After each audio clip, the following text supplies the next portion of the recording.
250 টকা হলে এমাহত 6000 টকা দৰমহা পায় হিমন্ত বিশ্ব শৰ্মাই এসাঁজ ভাত খাওঁতে 6000তকৈ বেছি খৰচ কৰে হয় না নহয় হয় না নহয় তো আমাৰ শ্ৰমিকে এমাহ কাম কৰি 6000 টকা পায় আৰু হিমন্ত বিশ্ব শৰ্মাৰ এক সাঁজ ভাতৰ দাম 6000তকৈ বেছি হয় না নহয় মই আপোনালোকক কথা দিছো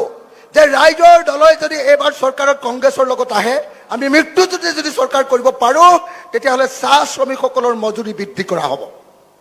চাহ শ্ৰমিকসকলৰ মজুৰি বৃদ্ধি কৰা হ'ব আৰু ক্ষুদ্ৰ চাহ বাগিচাৰ খেতিয়ক ইয়াত আছেনে নাই হিমন্ত বিশ্ব শৰ্মাৰ নিজৰ এতিয়া 17খন চাহ বাগিচা হৈ গৈছে 17খন চাহ বাগিচা হৈ গৈছে সেইকাৰণে তেওঁ কেতিয়াও চাহ বাগানৰ শ্ৰমিকৰ মজুৰি বৃদ্ধি নকৰে আৰু তেওঁ কেতিয়াও ক্ষুদ্ৰ চাহ খেতিয়কৰ পাতৰ দাম নবঢ়ায় কেলে তেওঁ নিজৰ ফেক্টৰীতে এইবিলাক কিনিব লাগিব বুজিছেনে নাই সেইকাৰণে মই আপোনালোকক ক'ব খুজিছো যে আমাৰ বিৰোধী চৰকাৰ কৰক আমি প্ৰত্যেকজন ক্ষুদ্ৰ চাহ খেতিয়কৰ চাহপাতৰ মূল্য যাতে অতি কমেও 30 টকাকে পাব পাৰে তাৰ ব্যৱস্থা গ্ৰহণ কৰিম ভাল হ'বনে বেয়া হ'ব ভাল হ'ব তো হিমন্ত বিশ্ব শৰ্মাৰ পৰা আমাক মুক্তি লাগে নে নালাগে কোনো মানুহক শান্তিৰে থাকিবলৈ দিয়া নাই হিমন্ত বিশ্ব শৰ্মাই হয় নে নহয় কোনোবাই ফেচবুকত কবিতা লিখিলেও জেল জুবিনদাৰ ন্যায় বিচাৰিলেও জেল জুবিনদাৰ ন্যায় বিচাৰিলে নেশ্যনেল চিকিউৰিটি এক্টত জেল দিয়ে অৰ্থাৎ ৰাষ্ট্ৰদ্ৰোহী বুলি কয় আৰু জুবিনদাক তেওঁৰ চৰকাৰৰ দিনত মাৰিলে আৰু এতিয়া জুবিনদাক ন্যায় দিয়াৰ কথা কেতিয়াও আজিকালি ক'বলৈ বন্ধ কৰি দিলে হয় নে নহয় তো জুবিনদাই হিমন্ত বিশ্ব শৰ্মা থাকিলে ন্যায় পাবনে যদি নাপায় তেতিয়াহ'লে এবাৰ চৰকাৰ বদলাব লাগিবনে নাই যিসকলে জুবিনদাক ভাল পায় যিসকলে জুবিনদাৰ গীত ভাল পায় যিসকলে জুবিনদাৰ মানুহটোক ভাল পায় মই তেওঁলোক সকলো অসমীয়াকে আহ্বান জনাইছো যে আহক এবাৰ জুবিনদাক যাৰ চৰকাৰৰ দিনত মৰা হ'ল সেই চৰকাৰখনক ব্ৰহ্মপুত্ৰত উটুৱাই দিওঁ কাৰণ এই চৰকাৰখনক জুবিনদাই নিজে বটলা পাৰ্টিৰ চৰকাৰ বুলি কৈ গৈছে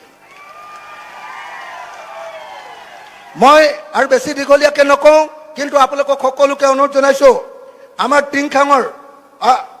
আমাৰ প্ৰাৰ্থী বিপুল দা আপোনালোকে জানে যে প্ৰয়াত তৰুণ গগৈ ছাৰৰ আটাইতকৈ বিশ্বস্ত মানুহ আছিলে কংগ্ৰেছৰ নিষ্ঠাবান কৰ্মী আপোনালোকে যদি বিপুল গগৈ জিকাব নোৱাৰে তেতিয়াহ'লে আমি জানিম কংগ্ৰেছ কৰ্মীসকল ৰাইজৰ দল জাতীয় পৰিষদ CPI CPM CPIML যদি জিকাব নোৱাৰে তেতিয়াহ'লে যে আচলতে আপোনালোকে তৰুণ গগৈ ছাৰক মৰম নকৰে আমি এই কথাটো জানিম আপোনালোকে এবাৰ জিকাব পাৰিবনে নাই সঁচাকৈ পাৰিবনে নাই আৰু দাদাৰ বিৰুদ্ধে যিজন উঠিছে কি নাম তেওঁৰ কি নাম বিমল বৰা মোৰ লগত পঢ়িছিলে বিমল বৰাক যদি আপুনি কয় যে গৰুৰ বিষয়ে এখন ইংৰাজীত ৰচনা লিখিব নোৱাৰে বুজিছেনে নাই বিমল বৰাক যদি কয় গৰুৰ বিষয়ে এখন ইংৰাজীত ৰচনা সি লিখিব নোৱাৰে আমাৰ JB কলেজৰ আটাইতকৈ গেধা ল'ৰাটো সি আছিলে তাৰ তেতিয়া একমাত্ৰ কামটো আছিলে সদৌখন ছাত্ৰ সন্থাৰ নামত পইচা তোলা চান্দা মাষ্টৰ আছিলে সি হয় নে নহয় গতিকে চান্দা মাষ্টৰক আৰু ইমান দিন শাসন দি থাকিব নালাগে বিমলক এইবাৰ আমি বদলাব লাগে বিমলৰ দাদাগিৰি বাঢ়ি গৈছে গতিকে মই সকলোকে একেলগতে এইবাৰ আমাৰ প্ৰাৰ্থীৰ নাম কি নাম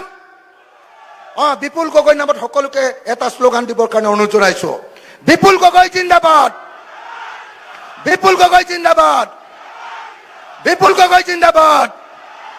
প্ৰিয়ংকা গান্ধী জিন্দাবাদ গৌৰৱ গগৈ জিন্দাবাদ